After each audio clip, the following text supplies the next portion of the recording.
म्हणजे प्रश्न असा माझा की भगवद्गीता का वाचली पाहिजे, त्याचं उत्तर तुम्ही सांगितलं खूप बरोबर. भगवद्गीता आपल्या जीवनाचं हे शास्त्र आहे.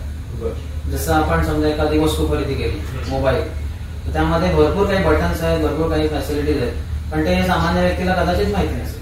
त्यामध्ये आम्हाला एक मॅन्युअल पण येत आहे, असं पुस्तक भेटतं, त्याच्यामध्ये सगळी माहिती असते की चार्ज कसं करायचं, कोणते कोणते ऍप्स आहेत, कसं इस्तेमाल करू शकतो, काय करायचं काय नाही करायचं. त्याचप्रमाणे आपण जीवन कसं जगावं. आपल्या भगवंत जेव्हा शरीर देतात, हे एक छोटस विश्व आहे, आणि दुसरं म्हणजे आपल्या आजूबाजूला भोवतालचं हे जे आहे ते मोठं विश्व आहे.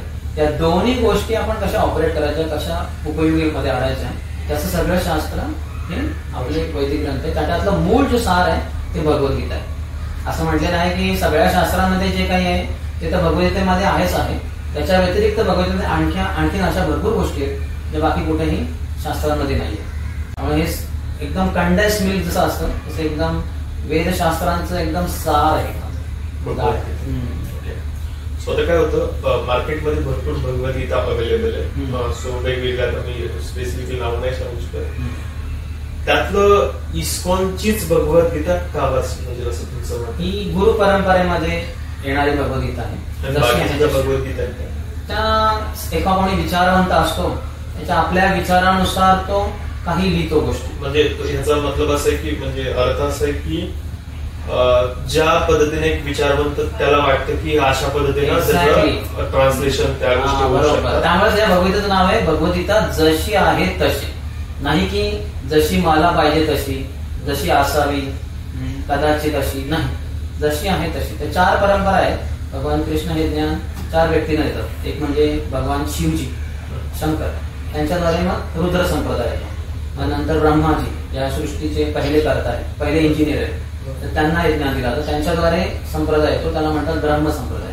नंतर श्री लक्ष्मी जे भगवंतांची पत्नीच आहे, त्यांना पण देण्यात येतं. त्यांच्याद्वारे श्री संप्रदाय येतो, जो साऊथ इंडियामध्ये फार प्रचलित आहे. त्याच्या व्यतिरिक्त आहे कुमार संप्रदाय. ब्रह्माजींचे 4 पुत्र आहेत, सनक, सनातन, सनंदन, सनत कुमार. त्यांच्याद्वारे एक 4थी परंपरा येते. या सगळ्या परंपरा गुरु ज्ञान आपल्या शिष्याला देतो, शिष्य पुढे गुरु होतो, आपल्या शिष्याला देतो, आणि जसं आहे तसं ज्ञान दिलं जातं. काहीही भेसळ केली जाऊ शकत नाही. तेच त्याची शुद्धता आहे, त्याच्यामुळे ती एवढी शक्ती आहे. आणि ते ज्ञान खाली येते. आता जे इस्कॉन आहे ते म्हणजे ब्रह्म माधव गौडीय संप्रदायामध्ये येतं. इस्कॉन नाम इंग्लिश नाव देण्यात आलं कारण प्रभुपाद अमेरिकेमध्ये जाऊन प्रचार करू लागले. तिथे लोकांना संस्कृत काय जमणार नाही, लोकांना काही कळणार पण नाही काय प्रकारे ब्रह्म माधव गौडीय संप्रदाय. कदाचित भारतीय लोकांना पण आजकाल संस्कृत भाषा नाही एवढी, त्यांना पण कळत नाही ह्याचा अर्थ काय आहे. तर ते इंग्लिश नावाची गरज होती, म्हणून प्रभुपादांनी international society for Krishna consciousness ISKCON consciousness ISKCON असं नाव दिलं. इंग्लिश नाव, ते शॉर्ट फॉर्म आहे, पण ऍक्च्युली ओरिजिनल नाव ब्रह्म माधव गौडीय संप्रदाय. ओके.